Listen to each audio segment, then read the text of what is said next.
Kitab Ester. Ester pasal 1. Ratu Wasti dibuang. Pada zaman Ahasiweros, dialah Ahasiweros yang merajai 127 daerah, mulai dari India sampai ke Ethiopia. Pada zaman itu, ketika Raja Ahasiweros bersemayam di atas tahta kerajaannya, di dalam benteng Susan, pada tahun yang ketiga, dalam pemerintahannya, diadakanlah oleh baginda perjamuan bagi semua pembesar dan pegawainya. Tentara Persia dan Media, kaum bangsawan dan pembesar daerah, hadir di hadapan baginda. Di samping itu, baginda memamerkan kekayaan kemuliaan kerajaannya dan keindahan kebesarannya yang bersemarak, berhari-hari lamanya, sampai 180 hari. Setelah genap hari-hari itu, maka Raja mengadakan perjamuan lagi 7 hari lamanya bagi seluruh rakyatnya, yang terdapat di dalam benteng Susan, daripada orang besar sampai kepada orang kecil, bertempat di pelataran yang ada di taman istana kerajaan. Di situ tirai-mirai daripada kain lenan, mori halus dan kain ungu tua, yang terikat dengan tali lenan halus dan ungu muda, bergantung pada tombol-tombol perak di tiang-tiang marmar putih. Sedang katil emas dan perak ditempatkan di atas lantai pualam, marmar putih, gewang, dan pelinggam. Minuman dihidangkan dalam piala emas yang beraneka warna, dan anggurnya ialah anggur minuman raja yang berlimpah-limpah, sebagaimana layak bagi raja. Adapun aturan minum ialah tiada dengan paksa, karena beginilah yang diisyaratkan raja kepada semua bentara dalam, supaya mereka berbuat menurut keinginan tiap-tiap orang. Juga Wasti sang ratu mengadakan perjamuan bagi semua perempuan di dalam istana Raja Ahasiweros. Pada hari yang ke-7, ketika raja riang gembira hatinya karena minum anggur, bertitahlah baginda kepada Mehuman, Bista, Harbona, Bikta, Abakta, Zetar, dan Karkas, yakni ke-7 sida-sida yang bertugas di hadapan Raja Ahasiweros, supaya mereka membawa Wasti sang ratu dengan memakai mahkota kerajaan, menghadap raja untuk memperlihatkan kecantikannya kepada sekalian rakyat dan pembesar-pembesar, karena sang ratu sangat elok rupanya. Tetapi Ratu Wasti menolak untuk menghadap menurut titah raja yang disampaikan oleh sida-sida itu, sehingga sangat geramlah raja dan berapi-apilah murkanya. Maka bertanyalah raja kepada orang-orang arif bijaksana, orang-orang yang mengetahui kebiasaan zaman, karena demikianlah biasanya masalah-masalah raja dikemukakan kepada para ahli undang-undang dan hukum. Adapun yang terdekat kepada baginda ialah Karsena, Setar, Admata, Tarsis, Meres, Marsena, dan Memukan, ke-7 pembesar Persia dan Media, yang boleh memandang wajah raja dan yang mempunyai kedudukan yang tinggi di dalam kerajaan, tanya raja. Apakah yang harus diperbuat atas Ratu Wasti menurut undang-undang, karena tidak dilakukannya titah Raja Ahasiweros yang disampaikan oleh sida-sida? Maka sembah Memukan di hadapan raja dan para pembesar itu, Wasti sang ratu bukan bersalah kepada raja saja, melainkan juga kepada semua pembesar dan segala bangsa yang di dalam segala daerah Raja Ahasiweros. Karena kelakuan sang ratu itu akan merata kepada semua perempuan, sehingga mereka tidak menghiraukan suaminya. Apabila diceritakan orang, Raja Ahasiweros menitahkan supaya Wasti sang ratu dibawa menghadap kepadanya, tetapi ia tidak mau datang. Pada hari itu juga, istri para pembesar raja di Persia dan Media yang mendengar tentang kelakuan sang ratu akan berbicara tentang hal itu kepada suaminya, sehingga berlarut-larutlah penghinaan dan kekusaran.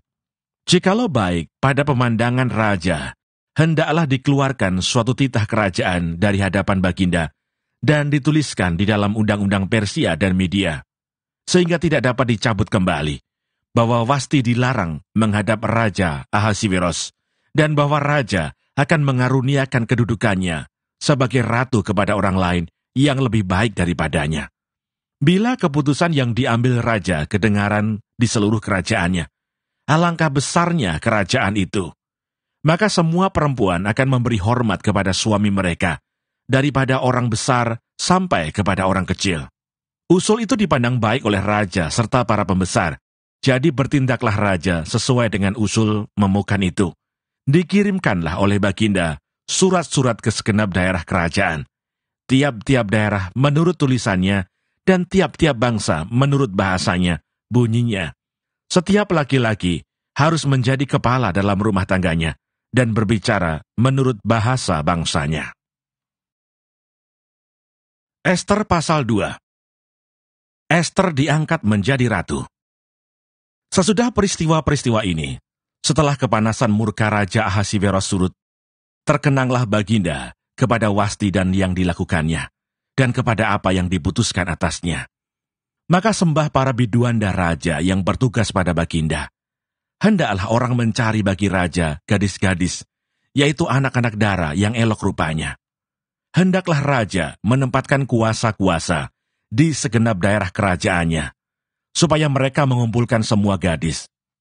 Anak-anak dara yang elok rupanya di dalam benteng Susan, di balai perempuan, di bawah pengawasan Hegai, sida-sida raja, penjaga para perempuan, hendaklah diberikan wangi-wangian kepada mereka. Dan gadis yang terbaik pada pemandangan raja, baiklah dia menjadi ratu ganti Wasti. Hal itu dipandang baik oleh raja, dan dilakukanlah demikian. Pada waktu itu ada di dalam benteng Susan seorang Yahudi, yang bernama Mordekai bin Yair bin Simei bin Kis, seorang Benyamin yang diangkut dari Yerusalem sebagai salah seorang buangan yang turut dengan Yekonya Raja Yehuda, ketika ia diangkut ke dalam pembuangan oleh Raja Nebukadnezar, Raja Babel. Mordekai itu pengasuh Hadasa, yakni Ester, anak saudara ayahnya. Sebab anak itu tidak beribu bapa lagi. Gadis itu elok perawakannya dan cantik parasnya. Ketika ibu bapanya mati, ia diangkat sebagai anak oleh Mordekai. Setelah titah dan undang-undang raja tersiar, dan banyak gadis dikumpulkan di dalam benteng Susan, di bawah pengawasan Hegai, maka Ester pun dibawa masuk ke dalam istana raja, di bawah pengawasan Hegai, penjaga para perempuan. Maka gadis itu sangat baik pada pemandangannya, dan menimbulkan kasih sayangnya, sehingga Hegai segera memberikan wangi-wangian dan pelabur kepadanya. Dan juga 7 orang dayang-dayang yang terpilih dari isi istana raja, kemudian memindahkan dia dengan dayang-dayangnya ke bagian yang terbaik di dalam balai perempuan. Ester tidak memberitahukan kebangsaan dan asal-usulnya, karena dilarang oleh Mordekai. Tiap-tiap hari berjalan-jalanlah Mordekai di depan pelataran balai perempuan itu, untuk mengetahui bagaimana keadaan Ester dan apa yang akan berlaku atasnya. Tiap-tiap kali seorang gadis mendapat giliran untuk masuk menghadap Raja Ahasiweros, dan sebelumnya ia dirawat menurut peraturan bagi para perempuan selama 12 bulan, sebab seluruh waktu itu digunakan untuk pemakaian wangi-wangian. 6 bulan untuk memakai minyak mur, dan 6 bulan lagi untuk memakai minyak kasai, serta lain-lain wangi-wangian perempuan. Lalu gadis itu masuk menghadap raja, dan segala apa yang dimintanya harus diberikan kepadanya untuk dibawa masuk dari balai perempuan ke dalam istana raja. Pada waktu petang, ia masuk dan pada waktu pagi ia kembali. Tetapi sekali ini ke dalam balai perempuan yang kedua, di bawah pengawasan Saasgas, sida-sida raja, penjaga para gundik, ia tidak diperkenankan masuk lagi menghadap raja, kecuali jikalau raja berkenan kepadanya, dan ia dipanggil dengan disebutkan namanya. Ketika Ester anak Abihail, yakni saudara ayah Mordekai yang mengangkat Ester sebagai anak, mendapat giliran untuk masuk menghadap raja, maka ia tidak menghendaki sesuatu apapun selain daripada yang dianjurkan oleh Hegai, sida-sida raja, penjaga para perempuan. Maka Ester dapat menimbulkan kasih sayang pada semua orang yang melihat dia. Demikianlah Ester dibawa masuk menghadap Raja Ahasiweros ke dalam istananya pada bulan yang ke-10, yakni bulan Tebet, pada tahun yang ke-7 dalam pemerintahan Baginda. Maka Ester dikasihi oleh Baginda lebih daripada semua perempuan lain, dan ia beroleh sayang dan kasih Baginda lebih daripada semua anak darah lain, sehingga Baginda mengenakan mahkota kerajaan ke atas kepalanya, dan mengangkat dia menjadi ratu ganti Wasti. Kemudian diadakanlah oleh Baginda suatu perjamuan bagi semua pembesar dan pegawainya, yakni perjamuan karena Ester, dan baginda menitahkan kebebasan pajak bagi daerah-daerah serta mengaruniakan anugerah sebagaimana layak bagi raja. Mordekai mengetahui suatu sekongkolan. Selama anak-anak Dara dikumpulkan untuk kedua kalinya, Mordekai duduk di pintu gerbang istana raja. Adapun Ester tidak memberitahukan asal-usul dan kebangsaannya seperti diperintahkan kepadanya oleh Mordekai. Sebab Ester tetap berbuat menurut perkataan Mordekai seperti pada waktu ia masih dalam asuhannya. Pada waktu itu, ketika Mordekai duduk di pintu gerbang istana raja, sakit hatilah Bigtan dan Teres, dua orang sida-sida raja yang termasuk golongan penjaga pintu. Lalu berikhtiarlah mereka untuk membunuh Raja Ahasiweros. Tetapi perkara itu dapat diketahui oleh Mordekai. Lalu diberitahukannya lah kepada Ester sang ratu, dan Ester mempersembahkannya kepada raja atas nama Mordekai. Perkara itu diperiksa dan ternyata benar. Maka kedua orang itu disulakan pada tiang, dan peristiwa itu dituliskan di dalam kitab sejarah di hadapan raja. Ester pasal 3. Muslimat Haman untuk memunahkan orang Yahudi.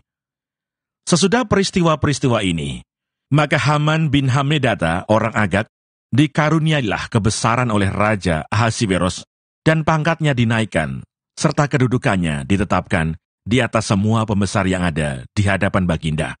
Dan semua pegawai raja yang di pintu gerbang istana raja berlutut dan sujud kepada Haman, sebab demikianlah diperintahkan raja tentang dia. Tetapi Mordekai tidak berlutut dan tidak sujud. Maka para pegawai raja yang di pintu gerbang istana raja berkata kepada Mordekai, "Mengapa engkau melanggar perintah raja?" Setelah mereka menegur dia berhari-hari dengan tidak didengarkannya juga, maka hal itu diberitahukan merekalah kepada Haman untuk melihat apakah sikap Mordekai itu dapat tetap, sebab ia telah menceritakan kepada mereka bahwa ia orang Yahudi. Ketika Haman melihat bahwa Mordekai tidak berlutut dan sujud kepadanya, maka sangat panaslah hati Haman. Tetapi ia menganggap dirinya terlalu hina untuk membunuh hanya Mordekai saja, karena orang telah memberitahukan kepadanya kebangsaan Mordekai itu. Jadi Haman mencari ikhtiar memunahkan semua orang Yahudi, yakni bangsa Mordekai itu, di seluruh kerajaan Ahasiweros.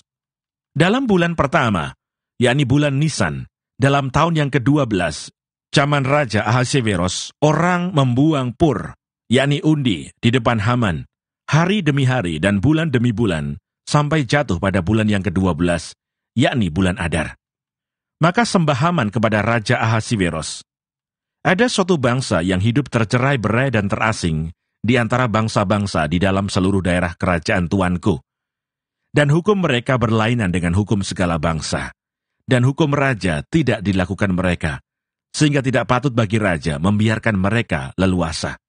Jikalau baik pada pemandangan raja, hendaklah dikeluarkan surat titah untuk membinasakan mereka. Maka hamba akan menimbang perak 10.000 talenta dan menyerahkannya kepada tangan para pejabat yang bersangkutan, supaya mereka memasukkannya ke dalam perbendaharaan raja. Maka raja mencabut cincin meterainya dari jarinya, lalu diserahkannya kepada Haman bin Hamedata, orang Agag, seteru orang Yahudi itu. Kemudian titah raja kepada Haman, "Perak itu terserah kepadamu, juga bangsa itu untuk kau perlakukan seperti yang kau pandang baik." Maka dalam bulan yang pertama pada hari yang ke-13, dipanggillah para panitera raja, lalu sesuai dengan segala yang diperintahkan Haman, ditulislah surat kepada wakil-wakil raja, kepada setiap bupati yang menguasai daerah, dan kepada setiap pembesar bangsa, yakni kepada tiap-tiap daerah, menurut tulisannya, dan kepada tiap-tiap bangsa, menurut bahasanya. Surat itu ditulis atas nama Raja Ahasiweros, dan dimeterai dengan cincin meterai raja. Surat-surat itu dikirimkan dengan perantaraan pesuruh-pesuruh cepat ke segala daerah kerajaan, supaya dipunahkan, dibunuh, dan dibinasakan semua orang Yahudi, daripada yang muda sampai kepada yang tua, bahkan anak-anak dan perempuan-perempuan, pada suatu hari juga, pada tanggal 13 bulan yang ke-12, yakni bulan Adar, dan supaya dirampas harta milik mereka. Salinan surat itu harus diundangkan di dalam tiap-tiap daerah, lalu diumumkan kepada segala bangsa, supaya mereka bersiap-siap untuk hari itu. Maka dengan tergesa-gesa, berangkatlah pesuruh-pesuruh cepat itu atas titah raja, dan undang-undang itu dikeluarkan di dalam benteng Susan. Sementara itu raja serta Haman duduk minum-minum, tetapi kota Susan menjadi gempar.